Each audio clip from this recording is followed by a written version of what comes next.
Good morning, friends. Today we are going to discuss about the importance of breakfast. There are a lot of misinformation, or I can say even misconceptions about the breakfast. The same rule cannot be applied for all.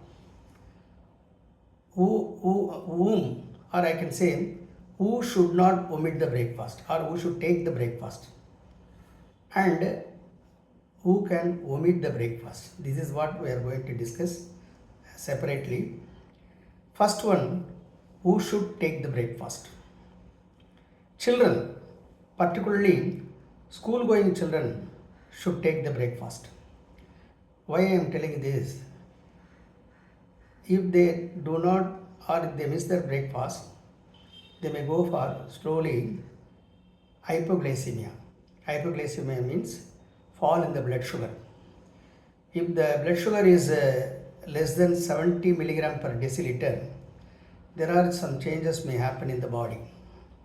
Children may, the concentration capacity may reduce, the cognition goes down, they may become irritable, and they may not simply listening the class.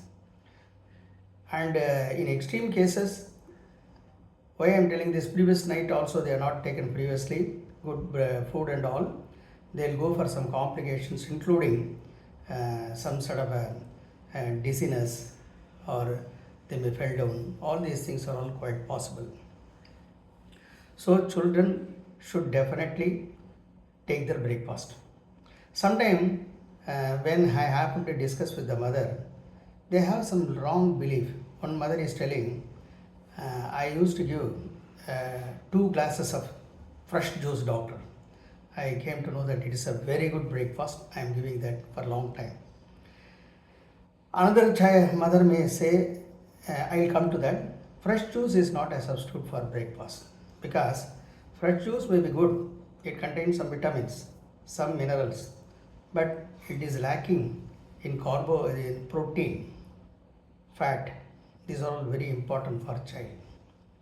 So don't send the child with the juices. Number one. Sometimes they argue with, no doctor, it is an apple juice.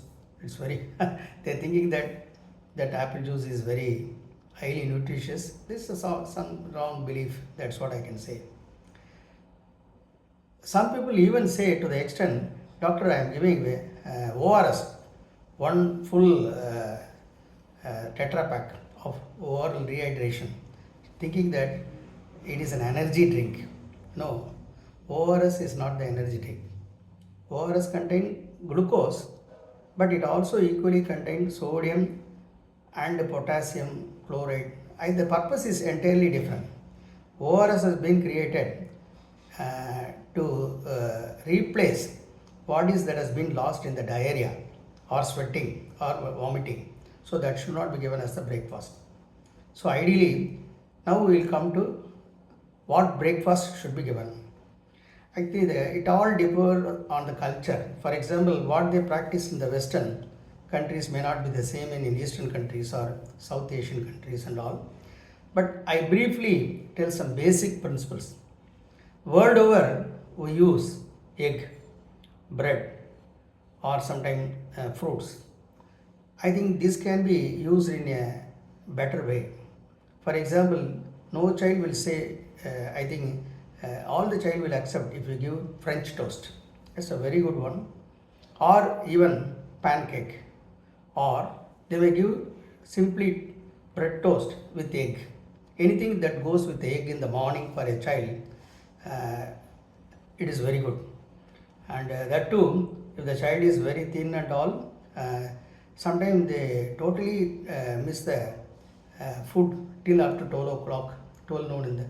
Until that time, they may not have enough time to take all these things. So ideally, even if the school starts at 7 o'clock, I think giving a bread toast is very easy.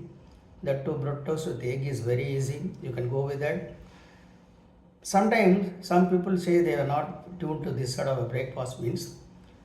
They can also go with a dosa with egg. That's a very nice. I think this is what practice in India and some parts of countries around India. That's a good one. Later, sometimes even if they are very busy, 1 or 2 days they can give that cereals with milk, that also they can give, but don't send them in the empty stomach. That's what may happen. But they can enjoy all the other type of breakfast. For example, they can enjoy everything other than what I said in the holidays, because it takes some time to prepare some pongal or something like a poha. These are all very good food. Sometimes it may take some time.